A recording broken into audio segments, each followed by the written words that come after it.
Hi guys, my name is Kirsty and welcome back to Upside Down Books. Today we're going to be talking about historical fiction. Non più tra I farfalloni amorò. So quite specifically, I wanted to make a video today to explain, recommend, suggest some great historical fiction books that you can read if you're a predominantly YA reader of other genres and you're looking for a way in. So historical fiction, I feel, is one of the less popular genres, but it is a genre that I love. I think there are so many cool niche elements of historical fiction and great variety within the genre that people just don't really know about and aren't game to read because they're perceived as heavier reads, so a lot of people avoid them. But I have read quite a variety of these books now, and I feel that there are so many missed opportunities for people who just look at historical fiction and at point blank say, I'm not reading any of that. So I have 5 recommendations to share with you today. If, like I said, you mostly read YA books, you're looking for a lighter read, maybe you read contemporaries, maybe you read fantasy, sci-fi, but you want to have a go at trying to enter the historical fiction world. So these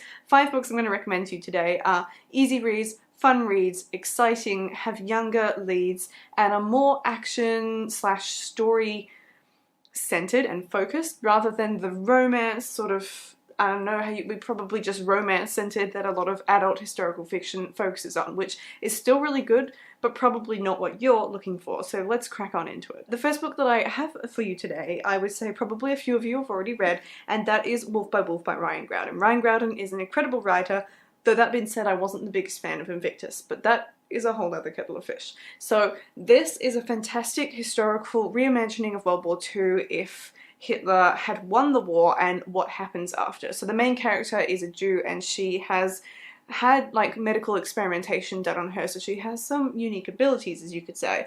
There is this Axis race that is held, I can't remember if it's annually, it's been a little while since I read it, but basically it's a motorcycle race and whoever wins it gets to meet Hitler at this like ball event sort of thing at the end, and that's like an amazing thing for everyone who is in this post-World War II pro-Hitler world. It's a crazy story. It is just mind-blowing to see Groudon's imagining of this world where Japan and Germany and all the other Axis powers actually won the war, and it's really, really scary to think of that reality. So this is an action-packed story. It's a duology. The second book is called Blood for Blood, and if you haven't read this yet, then I can almost guarantee you that you're going to love this story. The next book I have to recommend to you is a really popular book, and it is popular for a reason, and that is Codename Verity by Elizabeth Wein. Now this is a beautiful historical fiction story that revolves around 2 girls during World War II. Are they both British? Well, I think at least one of them is British, but basically they end up in France. One of them is on an espionage mission and the other is helping out with the Air Force, and there's just sort of so many layers to the story that are really beautiful. The relationship between the 2 girls as best friends is incredible, and the stuff that one of the characters goes through is just mind-blowing. I believe this is actually a duology as well, although I've not actually picked up the second book. This is something I feel I could probably do with rereading, but this is a really powerful story. It's just so difficult to put down because of how well constructed, I don't know, the whole thing is. There's just this sort of layer of mystery trying to work out what's actually going on and how this is going to end, and it's quite unexpected. So I would say this is a really great bridging story to get you into the more serious side of historical fiction. The next book I have to show you has been recently redone for its cover, and that is The Librarian of Auschwitz by Antonio Iturbe, and this is brilliant. This is actually based on some real research that Iturbe has done on a Holocaust survivor from Auschwitz, and it is just beautiful. This follows quite a young character, which makes it a little bit lighter to read, I guess, but you're still within a concentration camp, so obviously this is a heavier story.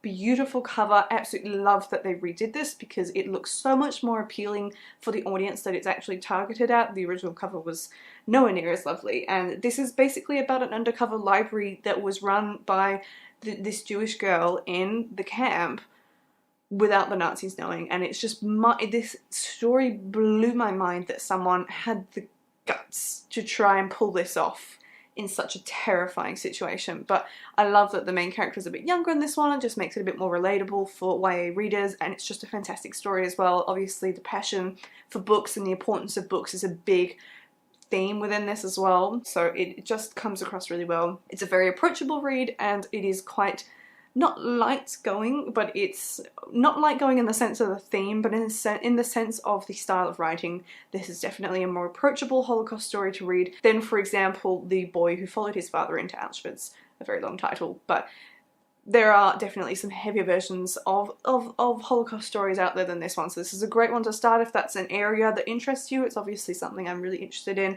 I love World War II if you haven't managed to work that out yet, so this is a great story to crack on into that particular niche area of World War II. The next one is looking at a completely different era of history for once, as most of my recommendations are about World War II given my background in what I studied at university for my undergrad, but this one is actually about the French Revolution, and it's called Madame Tessauds' Apprentice by Kathleen Bennett-Duval. Now this is a beautiful story which I really enjoyed. It reads more as like a more of a YA contemporary than anything, but obviously within a historical setting, and it is about the French Revolution, and it is about a brother and a sister, and I think just one of them manages to get an apprenticeship with Madame Tussaud, the waxworks museum creator that you're probably quite familiar with the name at the very least, and it is about how that fitted in the context of the French Revolution and things, yeah, all sorts of things. I don't want to say too much without giving it away, but this is a really fun story, and it's definitely not too intimidating with like all of the historical details that are in here.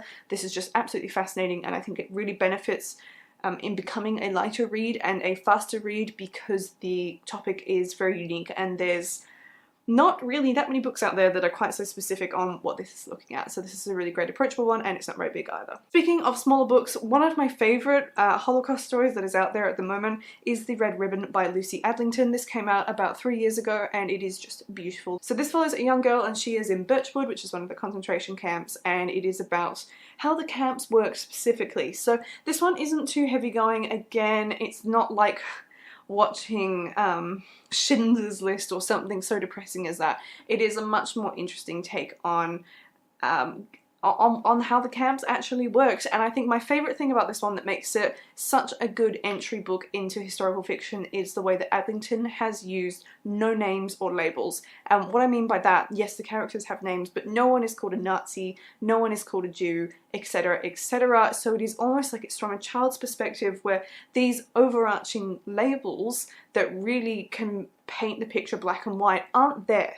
So you're looking at the characters more individually, and you're judging them more based on their own characters, even though you as an adult reader can actually work out who is who and what their role is. I think it's a really clever plot device that's put into this book that just sort of lowers the tone and makes it, as I said, a more approachable read, and a great way to just get your foot in the door with historical fiction if this is a topic that interests you. Hopefully you found this interesting. Those are just 5 books that I think are a great starting point for historical fiction. I really love this genre, and I would love to see more people reading it because there are just, as you can see, so many different things that are out there. Though my suggestions are very World War II dominant, it is just something that I love, and it's something I've read a lot on, so it's what I have the most to say about. And I would love to know down in the comments below if you have read any of these, or if you have any recommendations for me. But other than that, I will see you in my next video. Goodbye.